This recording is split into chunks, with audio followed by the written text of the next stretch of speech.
Yeah, and I was wondering, when you first started out in this business, did you ever think you're going to be in a show where you're running a criminal empire? Never. I mean, it was always the plan. But you mean in real life? Yeah, yeah. He was Real always going to life, leave yeah. Hollywood and then just become a cocaine dealer. Yeah. Nerd reactor, roll out. So, okay, Deli Boys. This show has comedy. It's got crime and all that. And I was wondering if, for research, you like to like rewatch Scarface or Godfather. I had just finished watching Sopranos before we started shooting. Yeah. And I loved that show so much, partly because I thought it was going to be like The Wire or something like that. It's so funny. But it's so funny. And I remember just telling it to everybody. Also, I watched The Sopranos like 20 years after it came out. But I was like, dude, it's so funny. And all my friends were like, yeah, dude, it's like low-key one of the funniest shows ever made. But it deals with this kind of world that our characters are kind of into in a different way. But that was like so great for me to see that. Yeah, I watched The Sopranos, and I also watched what had been out of Righteous Gemstones. Oh, of course. Because I feel like comedically incredible. They're kind of existing kind of in the same world. Yeah. And also there's also like this succession aspect of Righteous Gemstones where they're trying to fill that the power vacancy, vacuum. Yeah. And so I watched both of those. But I mean our show turned out to be so different, but like in such a cool way, in that it has its own world that it's existing in, and it doesn't feel like when you watch it you go, oh, this is just some sort of knockoff of XYZ show. Right. This is a unique world. It's its own thing. Yeah. But speaking of Righteous Gemstones, Tim Baltz is in the show. And I mean, what a get. Yeah. An absolute crusher. All of our guest stars were incredible, but I mean, what an honor it was to like watch, as someone who has deep connections with Chicago, to watch a Chicago guy just absolutely crush. You see certain people and you go, I totally understand every why. Single second of Tim Baltz being in the show, I'm dying. And an absolute sweetheart. Him and his wife Lily was also on the show. Yeah, and I was wondering, when you first started out in this business, did you ever think you're going to be in a show where you're running a criminal empire? Never. I mean, it was always the plan. But you mean in real life? Yeah. He was always going to leave Hollywood and then just become a cocaine dealer. Yeah. No, I mean, like this is, when I started in this industry, I used to pray to God that I just make $60,000-$70,000 a year doing what I love. That was it. I couldn't comprehend working beyond that, right? I just always imagined, I'll book a bunch of co-stars, I'll make a living, just to be a working actor. That's it, right? Never in my wildest dreams. While this was always, something that I had dreamed about, I never thought it would actually happen. But yeah, it's just a crazy thing, especially for a show like this. Like I always thought, like, oh, I'd been series regular on shows and stuff. Like I always figured, like, oh, I'd be like a guy in a show or whatever, which is great. It's great, to work in any capacity, but to be the leads of a show like this, about people like this, I never even thought that this was a possibility, honestly, and for it to be this good, and for it to encompass all of my favorite things, which is action and comedy and just silliness. It's the best job we have ever had in our lives. It's so cool to work on something that feels so unique. Yeah. Oh yeah. And I think for me, like, watching these type of shows, but also the criminal aspect, like, for example, I go to New York, I visit where the crime boss dies. I don't know if you guys ever right. Yeah. Yeah, I mean, it's just a crazy world to deal with, all the mob stuff, and then our relationship with each other, and then dealing with the fact that our dad died, and but it really was a testament to like everybody on the show. Everybody on the show is so game for this show to succeed. It's a really special thing. And then to also shoot in Chicago, where there's so many mob ties in Chicago, like Valentine's Day Massacre, like there's so many things that Chicago is connected with. So I feel like that probably helped us too, just being in the thick of it. Yeah. Just being surrounded by that vibe, The ghosts of mob bosses past. Yeah. But yeah, that's all the time I have. But I just want to say it's a pleasure chatting with you, and I can't wait for everyone else to check out Deli Boys when it comes out on Dude, Hulu. thank you Likewise. so much, man. Thanks for watching. All right, Your take care. collection is incredible. Thank you. Unbelievable. Your collection too of sodas in the background. Yeah. No, thank you. Yeah, we're both stocking differently. Yeah. Deli Boys, criminal organization, drugs, and all that. So I have to ask you if you had. I'm still If here. I do Hold drugs, on. is that what you're going to ask me? No, I'm not going to ask you that, but I will Good. ask you if you did any of the prerequisite of like watching crime movies like Scarface or, watching Netflix's Narcos. Yes, I did Sopranos. When Sopranos. Sopranos came out, forget HBO. I couldn't afford a TV. Like I missed all of Sopranos. Like I was living in New York when Sopranos came out. I just was never participated in conversations ever. So then when I got Deli Boys, I was like, wait a minute, let me go back and watch this. I watched all of Sopranos and I loved it. And it helped kind of give me some cues on how grounded the comedy is, how grounded this world is, and how everyone's just trying to live another day, which is exactly what Deli Boys is trying to do as well. Yeah, I think when I visit New York, I like to visit like the locations of the crime stuff happening. For me, it's morbid. Like, this is where this crime boss died. Yes. And I don't know if you've done something like that. Never. Never. For me, my homework was watching Housewives of Orange County. Only because Opposite. no, same. Like Oh. everything is life and death for them. Everything. Okay.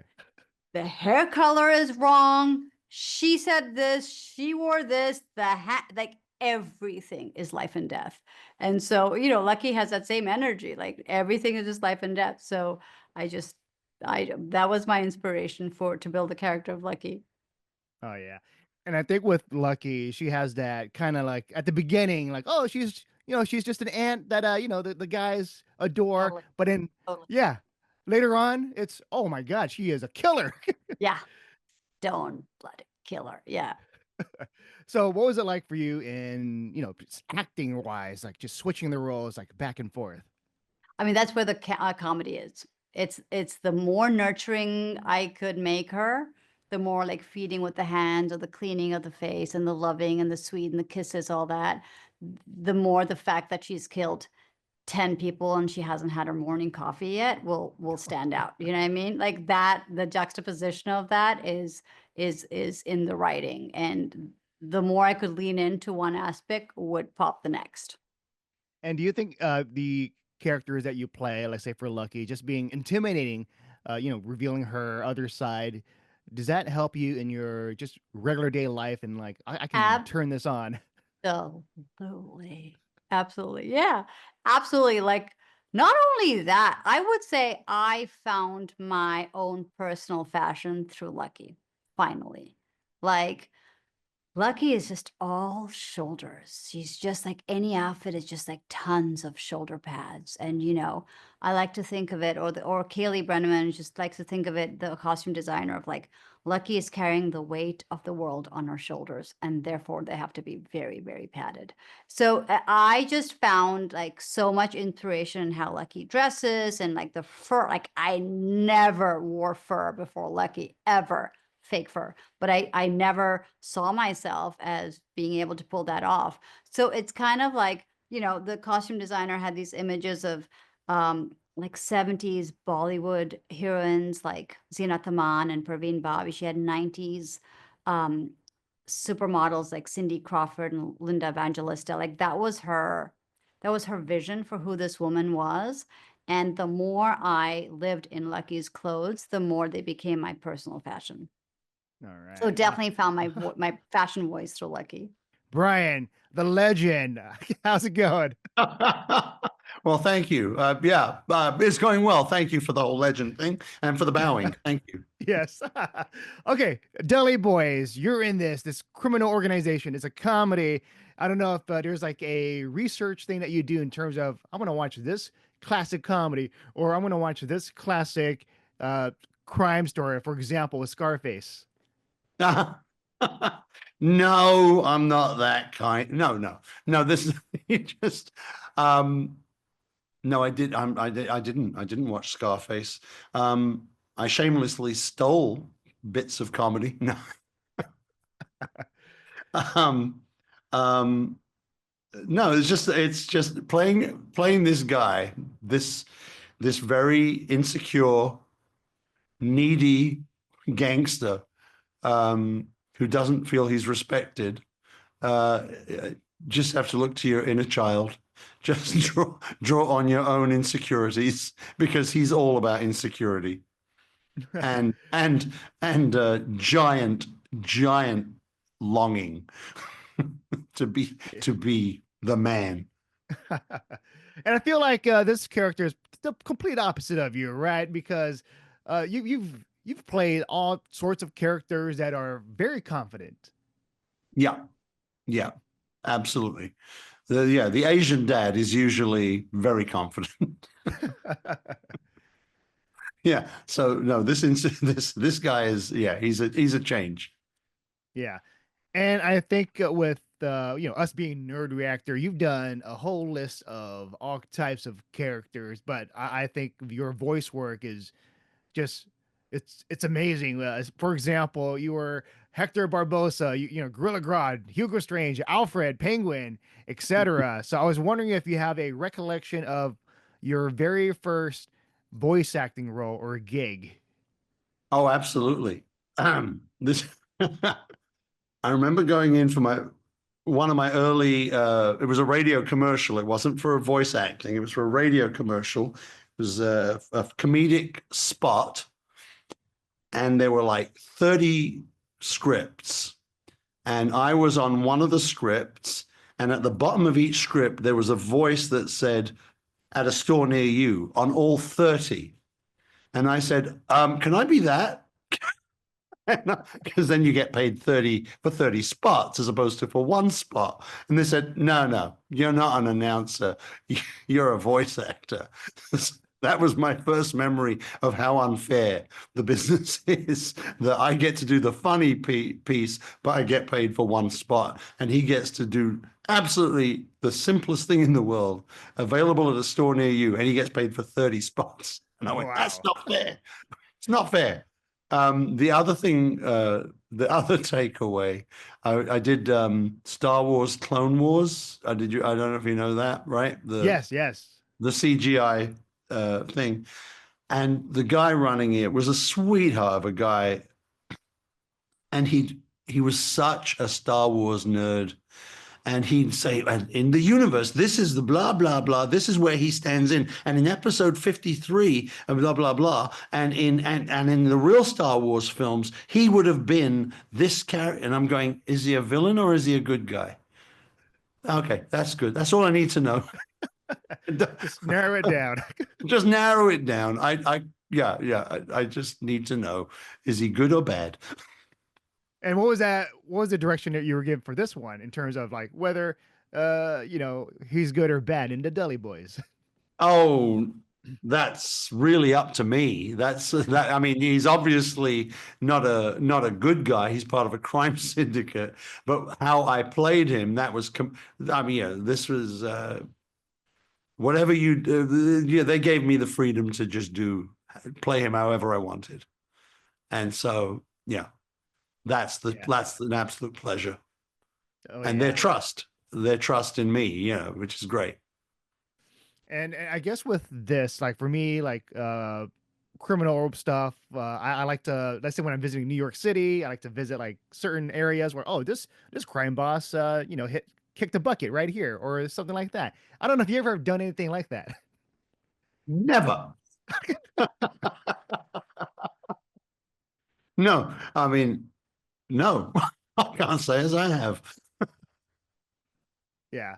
And I guess, okay, last question for me would be in terms of, let's go back to, because right now I am playing Knights of the Old Republic. I don't know if you remember anything for that project that you've worked on.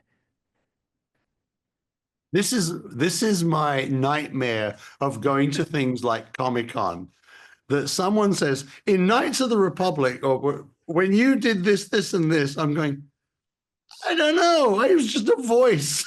I just said things that were on a script. I've never played the game. But yeah, that's all the time I have. And Brian, I just want to say it's a pleasure chatting with you. It's a pleasure chatting to you. I'm sorry if I disappoint you about the whole knowing the video game world. No problem. No problem. Alfie, how's it going? I'm good, John. How are you doing? Good, good. I always love cutting in like mid conversation. I was like, what was Alfie What talking was about? that? Right. Yeah. But yes, okay, Deli Boys. In it, Yes. you're dealing with a comedy. You're dealing with this criminal organization, but you're like the Mhm. supportive girlfriend. Mhm. And so, what is your background in like researching this? Whether it's like watching comedies, or maybe you're watching Scarface or The Godfather. I thought you were going to ask me what's my history, what's my research in criminal activity. I was like, oh, I don't want to answer that. So I watch a lot of comedies. That's my favorite thing to watch on TV. And I'm talking about comedies from every decade. I'm a comedy series girl. I think the only criminal organizational like show that I've watched is Sopranos, but it gave me some insight.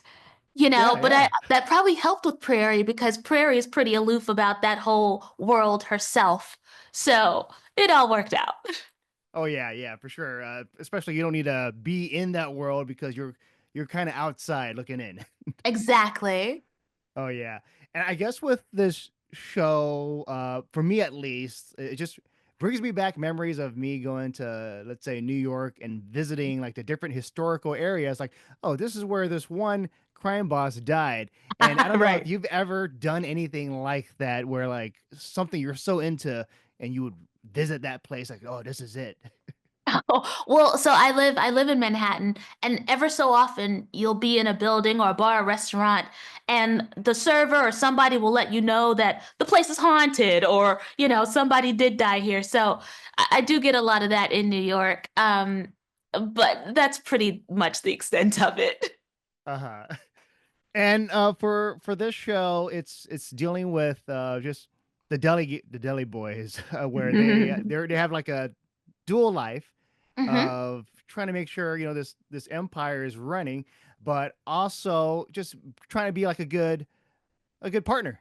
And so Yeah. I guess for you for this, I don't know if you've ever had to like just switch on and off for like in your profession in terms of just trying to I guess just be in that mode. Of course. I mean, don't we all have to code switch and, play a double, well, not necessarily have a double life. I hope everyone doesn't have to have a double life, but varying degrees of it. We do have to try to balance all of these things at once, right? And keep true to ourselves and keep true to the people that we care about, but also make sure that we're present in our career. I mean, it's very true to life. And for this show, I think it brings out the just the culture of it. And I was wondering for you, what's the takeaway from this? Did you learn anything from Oh, it? And in the future, do you want to just explore more? absolutely. I cannot wait to explore more of Pakistani and South Asian culture. I learned so much. I came in not knowing very much, and these actors have been so gracious to educate me and inform me about certain things. So I'm so grateful and so excited to just continue learning more because, why not? We need to be worldly. We need to know about other people's cultures so that we can realize that, we're all very, very similar. Oh yeah. And what would be like the one thing, your favorite thing from the Pakistani culture, whether it's food or the maybe music, dancing? The music is so good too. Oh, okay, I'm gonna say the food. I'm gonna say the food, but the music is a very close second. Would you ever do the dance? I guess like let's say if you're invited to a wedding and someone invites you. Hell yeah, absolutely. Yeah. And I guess for my last question for this is just what do you want people to take out of this show? Whether it's because it's comedy, it's also dealing Mhm. with this drug empire. So I'm not sure that's like a message for people, but You know, uh, yeah. no, but I want people to take away the fact that it is a really funny show, but it's also dealing with some pretty universal themes: family, relationships, pivoting in life, unexpected, twists and turns. And I also hope that they just enjoy it. Like, it's an entertaining show. It's visually entertaining. These actors are putting on phenomenal comedic performances and some really grounding moments too. I just hope they enjoy it. Tell everyone that they know to watch it twice. Is there like any prerequisite that you guys do in terms of rewatching like your favorite classic drug movie like Scarface? The Godfather. Yes, definitely The Godfather. Shout out Al Ruddy, my late father-in-law who produced the show. And yeah, I mean, I feel like watching Coen Brothers stuff in general was like, Tarantino. Tarantino. for sure Tarantino's as a well. big influence. Yeah. And we love Rachel's Gemstones. Yeah. Yes. And Beef. You know what? Beef was a show that it Yeah. came out while we were making Deli Boys, but I feel like tonally we were like, oh, there's a vibe There here. might be a world for us. Yeah, Yeah. exactly. So kind of like a revenge stuff too that also fits the bill. Yeah, a little bit. And I don't know about you guys, but when I let's say for me, I love the just the crime stuff, like the historical aspect. And for example, let's say I go to New York, I would try to visit all the spots where like, oh, this crime boss died here, etc. And I don't know if you guys have any kind of like morbid or just it's like, oh yeah, this is something I do. Yeah, I think Michelle's gonna take this one. I come from South Philadelphia. I have been acquainted with some mobsters in Philadelphia. I maybe dated them. And so a lot of this show is, some of the stuff that I can bring to this is about criminals who don't think they're criminals, because that's how I grew up with these mobsters in my neighborhood. They were just kind of like celebrities in our neighborhood. And I think we did Abdullah and I wrote the 5th episode about Frank Rizzo, the biggest criminal of all time, one of the mayors of Philadelphia. The mob mayor, yeah. So people in the country won't know this, but if you're from Philly, yeah, there you get that. You will definitely there's a lot of history in that show. Yeah, and it's a deep commentary, and it couldn't come out at a more pertinent time as well. Oh yeah. And speaking of Philly, I feel like this year is the year of Philadelphia. And so I just want to know like what your thoughts are on that, because you have this show and then you also have, the Super Bowl. We timed that out. Yeah. And we have a Super Bowl episode. We do. And the Eagles are in the Super Bowl in our episode, but the outcome is surprising. Also, our halftime show is different too. It's mentioned in there. But yeah, I can't believe that happened. I know. We did not see that coming. Yeah. We didn't see it coming, We but thought it was like a science fiction episode. yeah, exactly, right. But and yet I think that there's a lot of those serendipitous things that lined up, you know, in terms of our story. It was a very fortunate and fated kind of experience, this whole thing from day one. Yeah. And I want to know the concept behind the show in terms of like, we want to do a comedy, but let's have it like be like a dark comedy, but also let's embrace this whole the Deli Boys and just this criminal organization, because I don't know like what the thought process behind your head is. Like, I wonder if people's going to embrace this idea. Yeah, well, I think that, like we had them doing bad stuff, and I think from the beginning, when I started working on the series, right after Jenni took it on the project, a lot of it was figuring out how you still like these guys, even if they're doing bad stuff, right? So in the pilot, the dynamics of like Lucky walking in and shooting Hamza in front of the boys, like we did so many different versions of that would save the grace of these boys. Like, if you're willing to stick around after seeing that, like, can we really hang with you? Can we trust you, right? So there had to be this perfect balance of some activity, some passivity, some circumstance that, that led us into that. Yeah. I mean, they're always in this first season, fish in this very filthy, filthy water of Philadelphia. And by the end, they learn to swim a little bit better. And is that good or bad? We'll see. Yeah.